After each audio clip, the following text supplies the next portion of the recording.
మామూలుగా కెరియర్లో ఐటీ రంగంలో అండి ఎంత గ్యాప్ తీసుకుంటే క్షమించవచ్చు, ఎంత గ్యాప్ని మించిపోతే మళ్ళీ మొదటి నుంచి you'll have to start from scratch అంటారు? అంటే గ్యాప్లు ఎవరు తీసుకోకూడదు అనివార్యంగా తీసుకుంటే.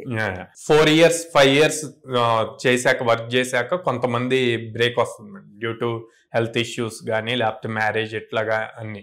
సో వాళ్ళు ఒక 2-3 years గ్యాప్ తర్వాత మళ్ళీ రీస్టార్ట్ చేయడానికి అందరూ సపోర్ట్ చేస్తారు, కంపెనీస్ కూడా అలో చేస్తాయి. అట్లా కాకుండా ఒక 10 years కంప్లీట్ డిఫరెంట్ దాంట్లోకి చాలా మంది ఇప్పుడు నడుస్తున్న ట్రెండ్ ఏంటంటే ప్రతి సాఫ్ట్వేర్ పర్సన్ ఏదో ఒక సైడ్ బిజినెస్ స్టార్ట్ చేస్తున్నారు. ఎక్కువగా ఫుడ్ రిలేటెడ్ ఎక్కువ చేస్తున్నారు.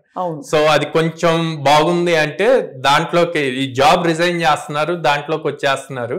ఓ 5-6 years తర్వాత ఇది మనకి సెట్ అవ్వదు, మొత్తం లాస్ అయ్యామని చెప్పి అప్పుడు మళ్ళీ కెరీర్ రీస్టార్ట్ చేయాలనుకున్నాను. అప్పుడు మళ్ళీ రీస్టార్ట్ చేసినప్పుడు ఏంటి మార్గం వాళ్ళకి? అప్పుడు ఆల్మోస్ట్ వీళ్ళు లెఫ్ట్ అయ్యేటప్పుడు ఎంత శాలరీ ఉందో దానికన్నా ఇంకా తక్కువకి రీస్టార్ట్ చేయాల్సి వస్తుంది. సో ఒక లాంటి లాస్ అది. అవును.